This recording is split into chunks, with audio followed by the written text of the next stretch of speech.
जोजो टीवी। सपेरे के सपने। एक दिन जंगल में एक सपेरा सांप की तलाश में पहुंचा। आज तो खाली हाथ नहीं जाऊंगा, इतना बड़ा जंगल है, कोई ना कोई सांप जरूर मिलेगा। सपेरे ने बीन बजानी शुरू की, जिसे सुनकर पास ही के पेड़ पर बैठे नाग और नागिन नीचे आ गए और सपेरे के पास पहुंचकर नाचने लगे। इतनी जल्दी अपने शिकार पाकर वो बहुत खुश हुआ। अरे वाह, दो शिकार, आज का दिन बहुत अच्छा है। सपेरा दोनों को पकड़कर अपने साथ ले जाता है। सपेरा खुशी के मारे फूला नहीं समाता और मन ही मन बहुत खुश हो जाता है और सोचने लगता है, अब तो मुझे इन्हें बेच देना चाहिए, बहुत पैसे मिल जाएंगे, खूब मजा करूंगा। सपेरा इतना खुश था कि उसकी खुशी संभाले नहीं संभल रही थी, जिस कारण वो तेज तेज चलने लगा। अरे जल्दी जल्दी चलकर पहुंच जाता हूँ, इनका नाच दिखाऊंगा, इनका सारा जहर निकाल कर अपने कब्जे में रखूंगा, फिर मैं जो चाहूंगा ये वो करेंगे। सपेरा इतना खुश था कि वो तेज और तेज चलने लगा। चलते चलते रास्ते में वो एक बड़े से पत्थर से टकराकर गिर गया। सोचने के कारण उसका ध्यान उस पत्थर पे गया ही नहीं था। अरे बाप रे, इतनी जोर से चोट लग गई। अरे अरे अरे मेरी टोकरी से ये सब सांप कहाँ चले गए? ये सांप कहाँ चले गए? सपेरे ने अपनी खुशी में अपने दोनों शिकारों को खो दिया। ये क्या हो गया? ओहो, मैंने आज दो शिकार पकड़े, मगर अपनी बेवकूफी के कारण आज मैंने दोनों को खो दिया। सांप बहुत चतुर थे। इस मौके का फायदा उठाकर वो बहुत पहले ही टोकरी से निकलकर एक पेड़ पर चढ़ गए थे। बेचारे सपेरे को अपने शिकार से हाथ धोना पड़ा। ये मैंने क्या किया? आज का दिन बहुत बुरा है। एक जंगल में एक शेर और एक घोड़ा बहुत ही ज्यादा पक्के दोस्त थे। दोनों हमेशा साथ साथ रहते थे। एक दिन शेर शिकार के लिए निकलता है। शिकार के पीछे पीछे बहुत दूर तक वो निकल जाता है। राजा शेर को शिकार तो नहीं मिलता, लेकिन उसे रास्ता भूल जाता है। बहुत प्रयास करने के बाद भी राजा को अपने जंगल तक लौटने का रास्ता नहीं मिलता और शाम हो जाती है। ओह, ये क्या? शाम ढल गई और मुझे अभी तक घर जाने का रास्ता तक नहीं मिल रहा। इस अनजान जंगल में मैं कैसे रह सकता हूँ? ये मेरी जान के लिए खतरा हो सकता है। अब मैं क्या करूँ? राजा शेर अपनी जान बचाने के लिए इधर उधर छुपने की कोशिश करता है, मगर जैसे ही उसकी आंख लगती है, एक शिकारी उसका शिकार कर लेता है और उसे बड़े से जाल में डालकर अपने साथ घसीटना शुरू कर देता है। कौन है? अरे शिकारी, ये तो मुझे शहर ले जाएगा। मैंने सुना है ये लोग बहुत मारते हैं। अरे मेरे दोस्त, तुम कहाँ हो? घोड़े, जल्दी आओ, मेरी मदद करो।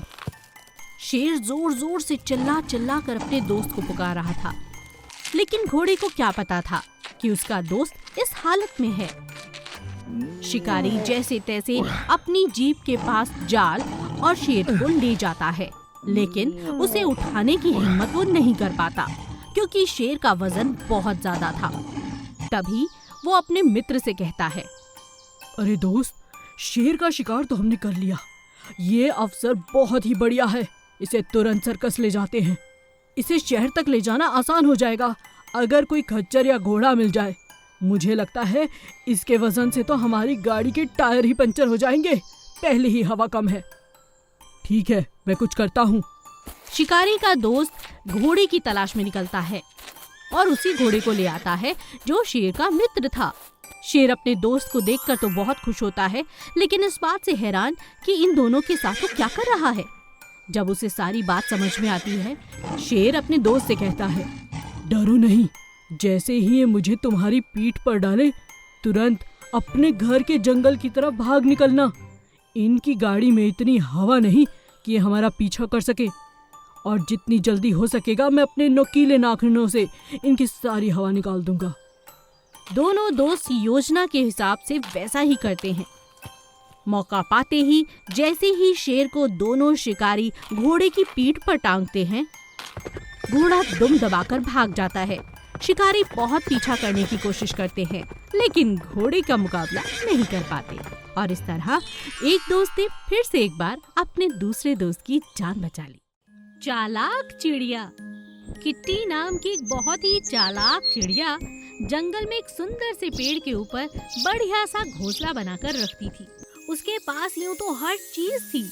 अच्छा सा फ्रिज था, बढ़िया टीवी, बेड, हर चीज उसके घर में मौजूद थी। उसे सारा दिन टीवी देखना बहुत पसंद था, लेकिन खाने के लिए अनाज ढूंढने के लिए बाहर जाना उसे बिल्कुल अच्छा नहीं लगता था।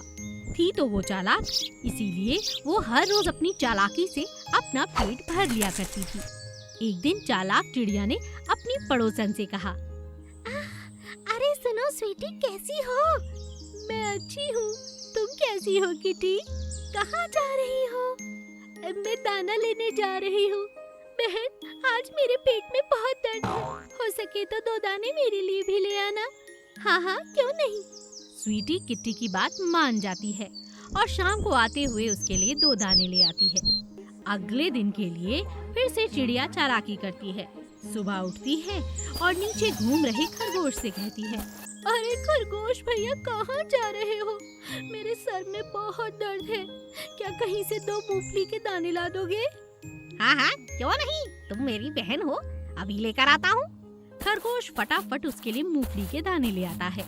अब तो चालाक चिड़िया की आदत बिगड़ती ही जा रही थी।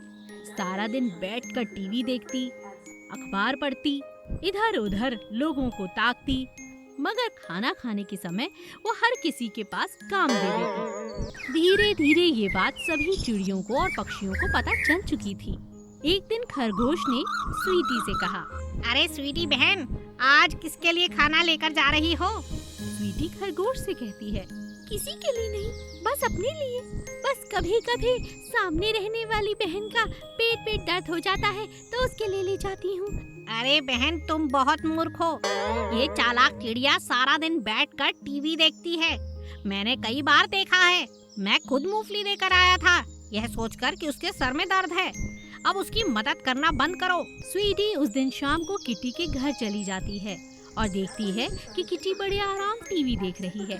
स्वीटी किटी से कहती है, अरे बहन, क्या तुम्हारे घर में थोड़ी शक्कर है? दे सकती हो? शक्कर? हाँ, क्या बात कर रही हो? शक्कर कैसे होगी? मेरे घर में तो अनाज का एक दाना भी नहीं, जितना है बस खा लिया। तब स्वीटी किटी को समझाती है, अगर इसी तरह आलस करती रहोगी तो बरसातों में भूखे रहना पड़ेगा बहन। आलस अच्छा नहीं, बरसातों से पहले पहले अपने लिए दाना इकट्ठा कर लो। आज मुझे भाई खरगोश मिले, वो बता रहे थे कि तुम सारा दिन टीवी देखती हो। किटी को अपनी गलती का एहसास हो जाता है। अगले दिन तेज बारिश होती है।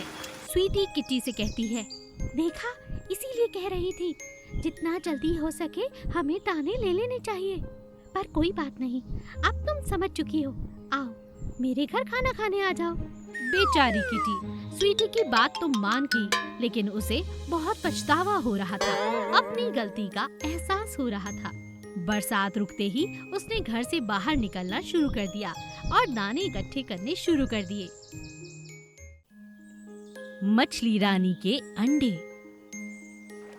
माया नाम की राजकुमारी मछली बहुत अच्छे से अपने तालाब में रहा करती थी। उसके साथ बहुत सारी मछलियां वहां रहती थी। गर्मी पड़ने के कारण तालाब का पानी बहुत कम हो चुका था। एक दिन सेनापति मछली ने राजकुमारी मछली से कहा, मछली जी, हमें जल्द ही कोई उपाय निकालना होगा। आप तो देख ही रही हैं कि तालाब का पानी लगभग सूखने वाला है। बड़े तालाब में अभी भी पानी है। आज ही मैंने मेंढक को भेजकर पूरी बात पता लगा ली है। अगर आपकी इजाजत हो तो हम सब यहाँ से वहाँ बदली कर लें। राजकुमारी मछली उदास मुंह लेकर बैठ जाती है। सेनापति मछली उससे दोबारा पूछती है, क्या बात है मछली रानी, आप उदास लग रही हैं? शायद तुम भूल रही हो सेनापति मछली, मेरे छोटे छोटे अंडे हैं। इन अंडों को लेकर अगर मैंने बदली की तो ये मर जाएंगे। मैं क्षमा चाहती हूँ महारानी। कोई बात नहीं, लेकिन हाँ, तुम सबकी सुरक्षा भी मेरा कर्तव्य है। मेरा आदेश है कि सभी मछलियों को लेकर यहाँ से चली जाओ। जितने मेंढक हैं उन्हें भी ले जाओ और बड़े तालाब में रहना शुरू कर दो, इससे पहले कि तुम सबकी जान मुश्किल में आ जाए। मगर आप? मैं अपने अंडों के साथ यहीं रहूंगी। ज्यादा दिनों की बात नहीं, बस 1 हफ्ते में मेरे अंडों से मछलियां बाहर आएंगी और फिर मैं भी बड़े तालाब में आ जाऊंगी। सेनापति मछली महारानी की बात मानकर बड़े तालाब में बाकी मछलियों के साथ चली जाती है। उसके साथ कुछ मेंढक भी जाने लगते हैं, लेकिन एक मेंढक कहता है, रुकिए रुकिए, मैं तो यहीं रहने वाला हूँ। मैं महारानी को छोड़कर नहीं जाऊंगा। मेरा दोस्त हाथी है, उसे कहकर रोज यहाँ पर थोड़ा थोड़ा पानी डलवाऊंगा ताकि आप जिंदा रह सके महारानी जी। क्या कहा? तुम्हें मेरी इतनी चिंता है? हाँ हाँ, क्यों नहीं। अभी जाता हूँ अपने दोस्त के पास। मेंढक अपने दोस्त हाथी के पास जाता है और हाथी अपनी सूंड में पानी भरकर तालाब में रोज डालने लगता है। कुछ ही दिनों में मछली के अंडों से मछलियां बाहर आ जाती हैं और फिर सभी मछलियां एक तालाब से दूसरे तालाब में बदली कर लेती हैं।